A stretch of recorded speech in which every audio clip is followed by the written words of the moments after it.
আফগানিস্তানের বিরুদ্ধে এবার সরাসরি যুদ্ধ ঘোষণা করেছে পাকিস্তান।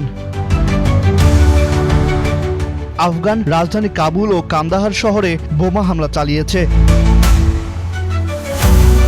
পাকিস্তানের দাবি, এ অভিযানে এই পর্যন্ত ১৩৩ জন তালেবান নিহত হয়েছে, আহত হয়েছে ২০০ জনেরও বেশি। তবে এর সত্যতা যাচাই করতে পারেনি বিবিসি।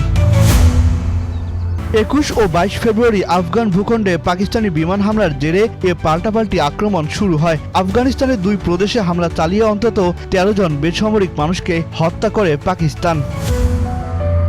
২৬শে ফেব্রুয়ারি সীমান্তে পাকিস্তানি বাহিনীর ওপর হামলা চালায় আফগানিস্তান। এতে ২ পাকিস্তানি সেনা নিহত হয় বলে জানায় ইসলামাবাদ। যদিও তালেবানের দাবি, হামলায় ৫৫ জন সেনা নিহত হন।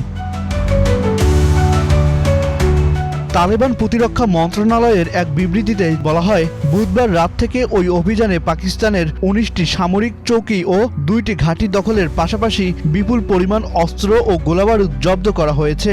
এছাড়াও একটি পাকিস্তানি ট্যাঙ্ক ধ্বংস করা হয়েছে, সাথে একটি সামরিক যান কবজায় নেওয়া হয়েছে। জবাবে ২৭ ফেব্রুয়ারি আফগান শহর কাবুল ও কান্দাহারে ব্যাপক হামলা চালায় পাকিস্তান। দাবি করে, তালেবানের ২৭টি সামরিক পোস্ট ধ্বংস, ৯টি দখল, ৮০টিরও বেশি ট্যাঙ্ক, কামান, এপিসি ধ্বংস করা হয়েছে।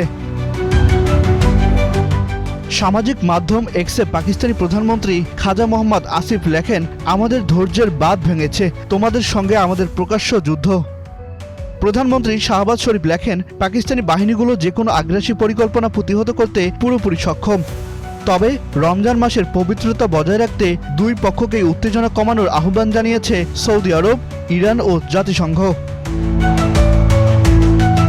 আহসান সাকিব, বাংলা নিউজ 24, ঢাকা।